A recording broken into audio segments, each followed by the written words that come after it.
welcome to another episode of the Boss Up Visual Podcast. It is your host and favorite CEO, Shiketa D. Days. I am known as the business technician simply because I help you fix your business. Now we are back with another high episode.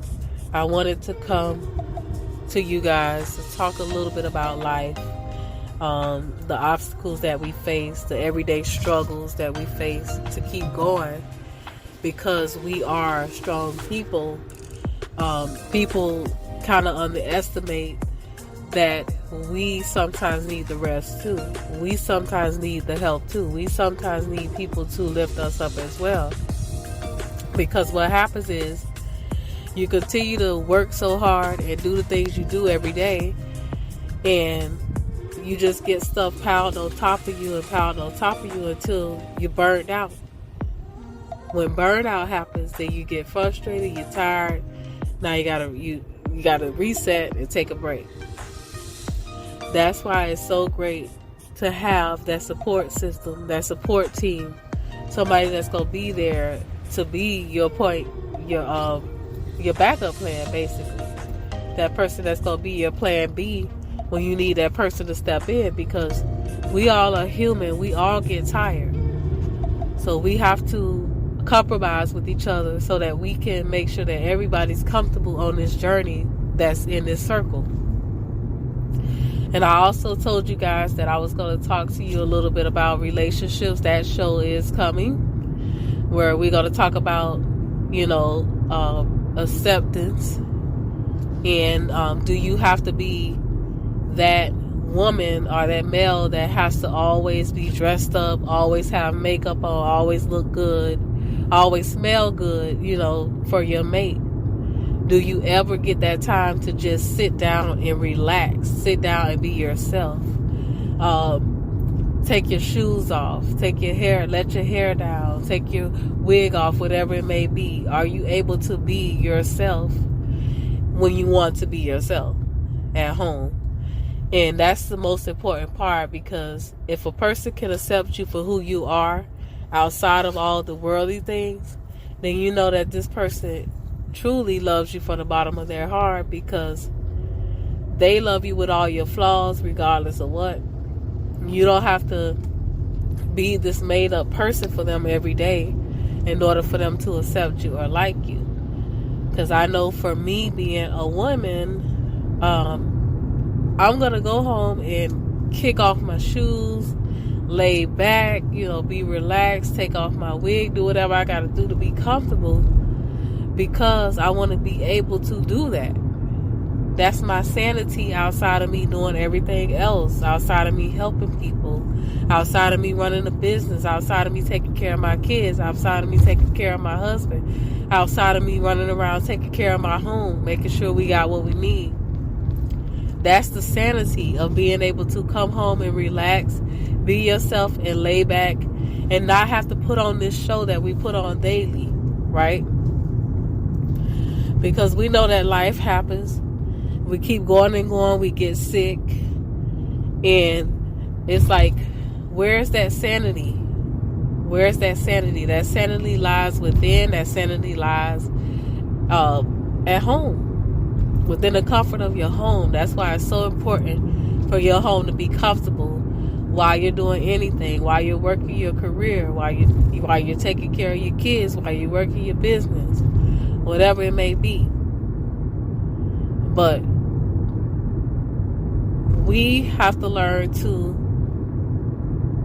be open to other things, not get caught up in the worldly things. It's okay to look good, to look great, to dress up, to put your makeup on, to go out, do what you got to do from time to time, but allow that person to be themselves, because I'm sure enough that she or he is allowing you to be yourself.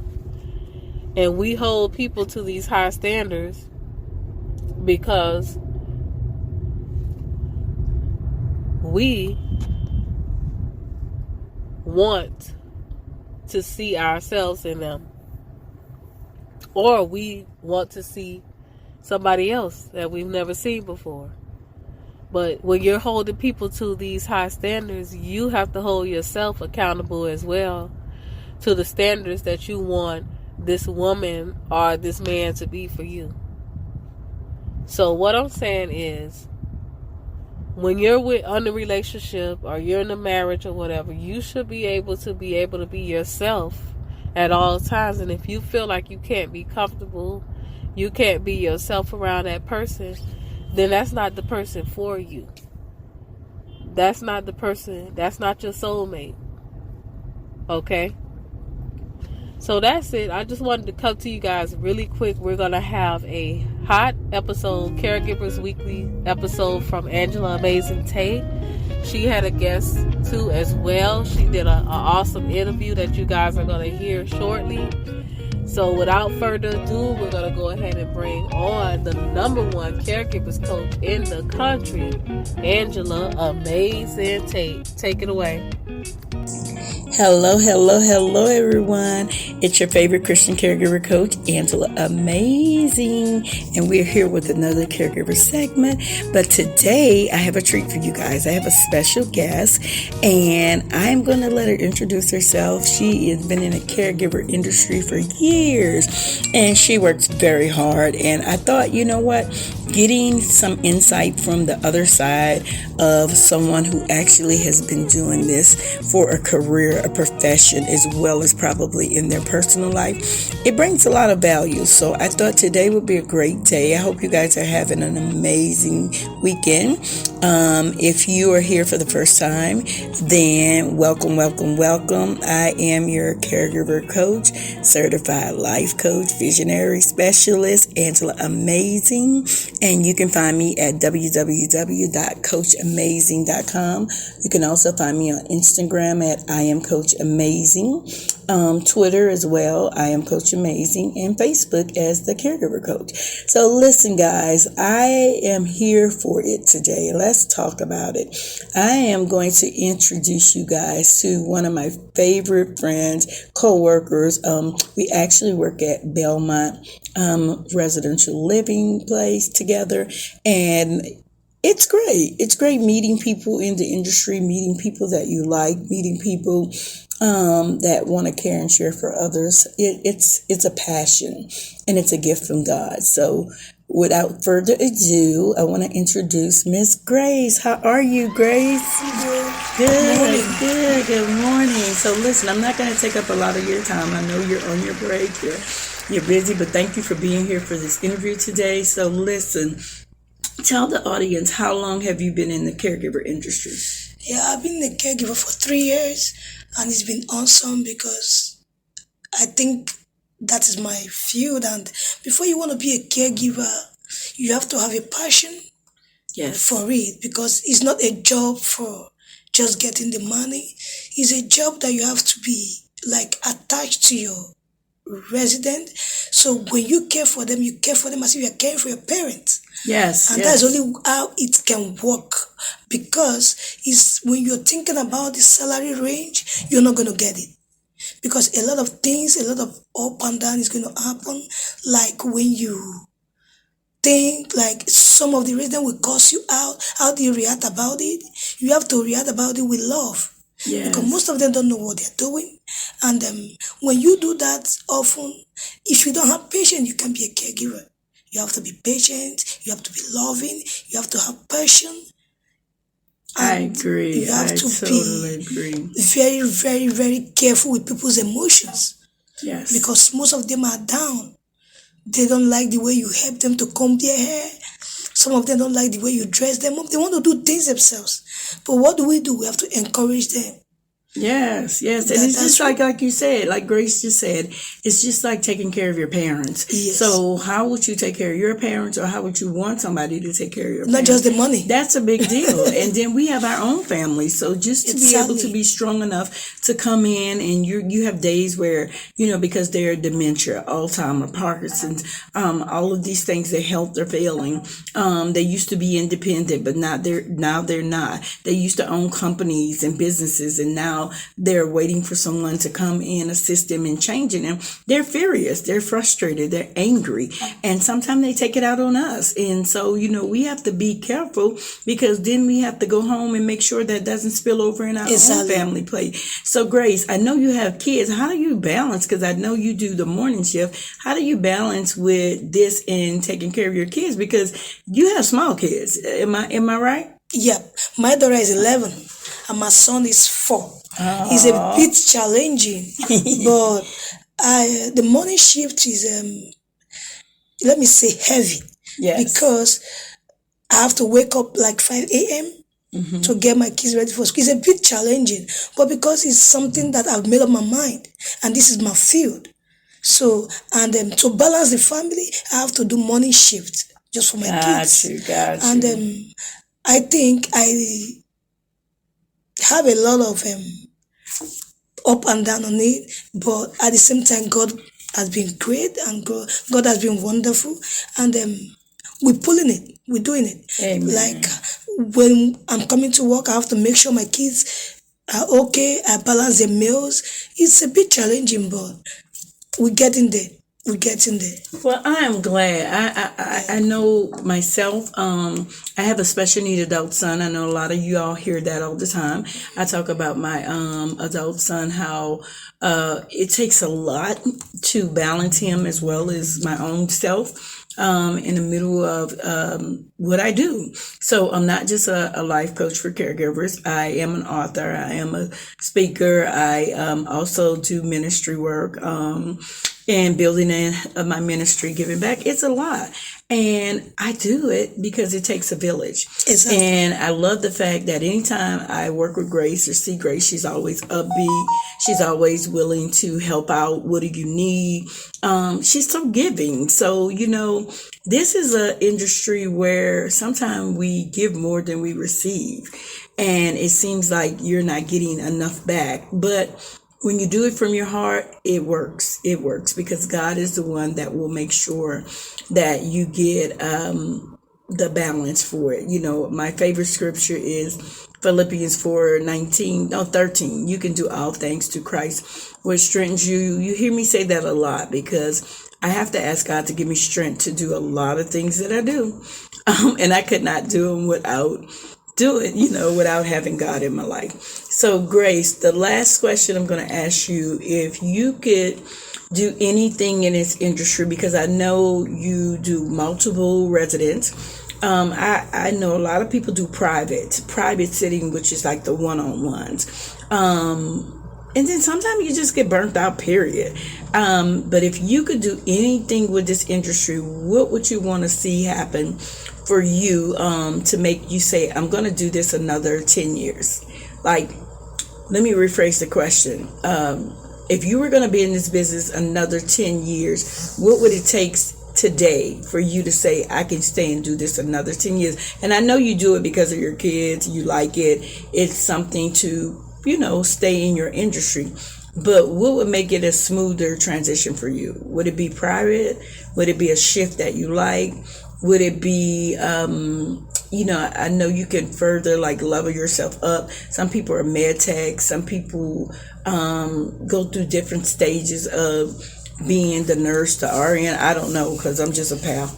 Yeah. I'm just the one that sits with them and the companion. That's what they call me. So I do more than companion work. I can tell you that. But at the end of the day, I just let it be what it is. I don't think for 10 years that I want to do this side of it.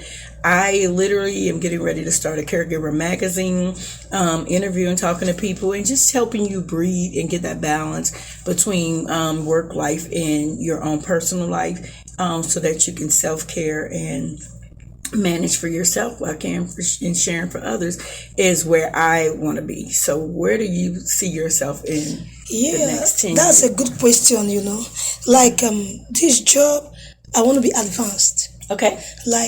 I'm thinking of going to do LVN. Nice. Yes. Okay. To modify it, to balance my emotions too. Yes. Because when you're doing this type of a job, you need to always step up every year. Yes. Because you remain stagnant, it's going to be depressing. That's correct. Getting the same pay in the same routes, I don't think it's. And I've seen several because nurses. it's a job that is challenging. Oh yeah. So the only thing that will encourage you going is growth. Growth. Okay, so she said growth. That's a great one because that's what I'm So seeing. LVN and PAL is the same thing. The only difference is that we don't give PALs don't give medication. There you go. But LVN do exactly what we do. Okay. So we are in the same field. Okay, yeah, we are. And I stay close to everybody because I was doing I had one client and I was actually recently I was doing the work that the nurse was doing, and I told her, "Listen, you get paid to do way more than me, exactly, and I'm doing your job. We're not having it." She was like, "Oh, can you turn her over? Can you change the wound? Can you get the bandage? Can you?" And I said, "Well, so you were like, I've just done your job. No, we're not doing that. I'm not. If I'm doing the enemas, I'm doing everything and cleaning." I said, no, we're not doing that. So I totally agree with her. Growth in any field, especially this field. There are several different types of caregivers. But there's something I want to trip in. Mm-hmm. Being a PAL, before becoming LVN, gives you more opportunity to excel. PAL might be difficult. This caregiver might be difficult, but it's going to give you more experience. Yes. So this is a good start. Makes sense. If you can do this, you can do anything on the field. Okay. Because the PAL is the most challenging one. I agree. And the less valued. Yeah. And we do the most sometimes. So there's nothing that will come your way that you won't be able to. I can tell you guys, I actually jumped in this business because being one of the number one caregiver coaches in the country, I needed to know what goes on behind the scenes. I know what goes on behind the scenes as the caregiver at home, the family caregiver, but I wanted to see what goes on as a professional caregiver. And so I decided to work here because Belmont has 13 different facilities in different states. I think they said up to 26. Yes, it's for 26. And Patricia's amazing. I got to meet her. And when I came on, I told them, I said, I want to work for one of the number one residential places in the country so that I can talk about it. So that way I'll know how to word it as I become that number one caregiver coach. And that is where we are. So she will be one of my first people that I'll interview for my magazine. So listen out for that, you guys. I'm excited about that. And again, we have Grace here today, and I'm so humbled that she stopped by and allowed me to do this interview. Grace, if you could just tell the people one thing, what would you leave them with? I want to let them know that I love them.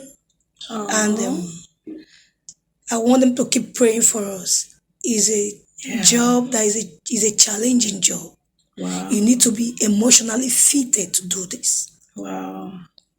And you need to know God. Yes, Jesus. To do this. Come on, Jesus. If you don't know God, you can't do this job. Come on. You can't do it on your own because you're going to meet a lot of. There's going to be many days you need to pray, and it's going to be a lot of different types of people. It? We have people that are racist. We have people who don't believe in God. We have people from all walks of life. Don't let that get into you. And you can't take that home. You can't take that home. So you definitely have to have a spiritual connection. Yes, emotional balance. Emotional balance. Yes, I offer a customized course for professional caregivers that allows them to just take their power back from being in a space where they are so busy giving to others at the well-being of an expense of themselves. So I tell them all the time, stop giving so much of you that you're not fit for yourself. Yeah. So, well, thank you so much for being here. And again, everyone, if you're new here to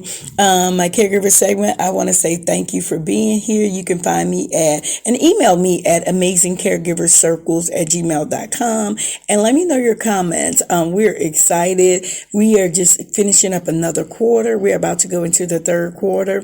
And listen, guys, make sure when you look in a mirror that you see you are truly amazing. And if you don't, remember, you're probably looking in the wrong mirror. Bye, guys. When you're taking a look at life and you're looking at your life, what do you see for your future? What do you see for yourself? What do you see for your family? Do you want to continue to live this life and be unhappy, be unsatisfied? Not being able to live a full, fulfilling life? You want to get out of that rut.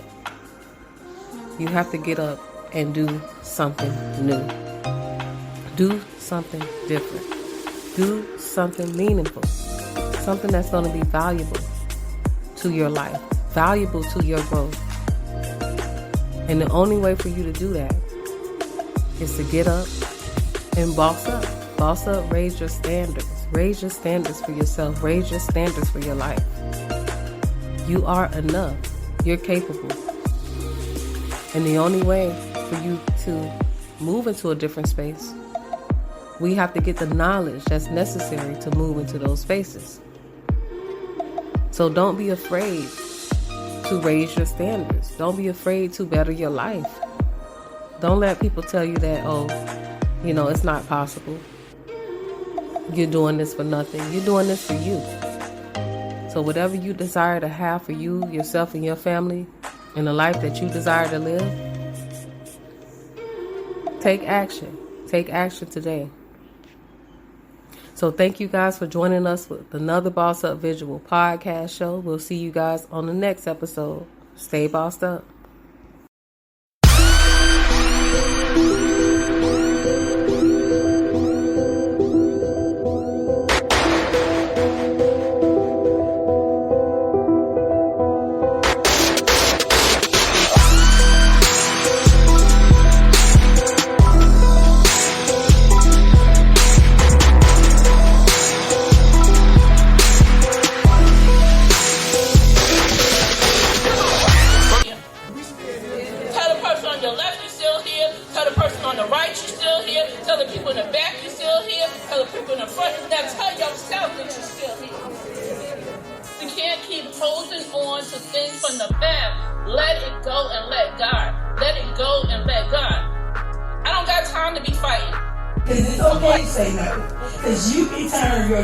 Into your strength of yes. Yes, I took my power back.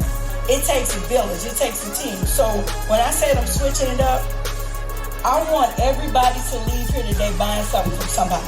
I want everybody to leave here with somebody's number. I want everybody to leave here promoting somebody else on their social media. Because we don't do that. What we scared for? That business became more and more of my time.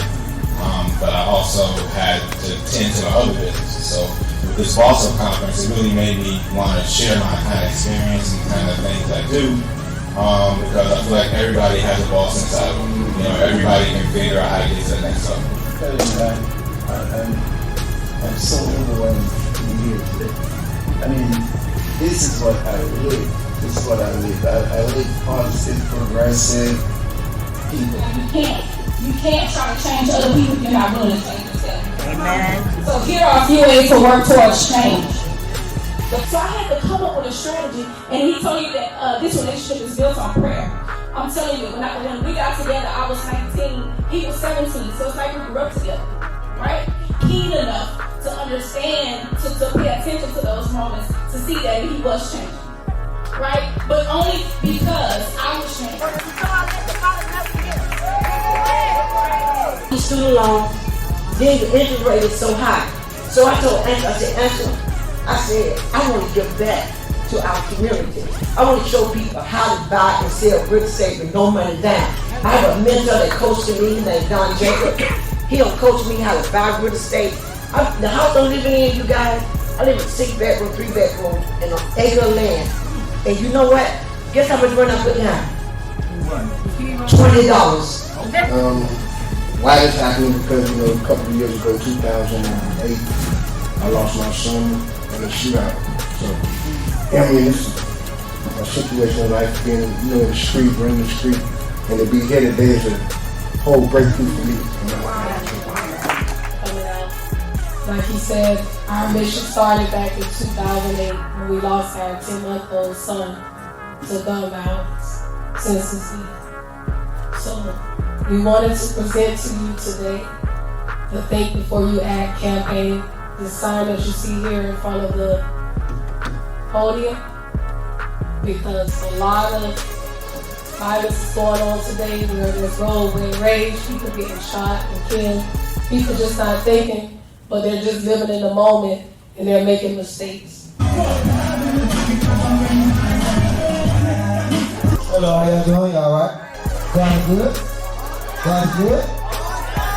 If you're down, devil, be quiet. Okay, yeah. No.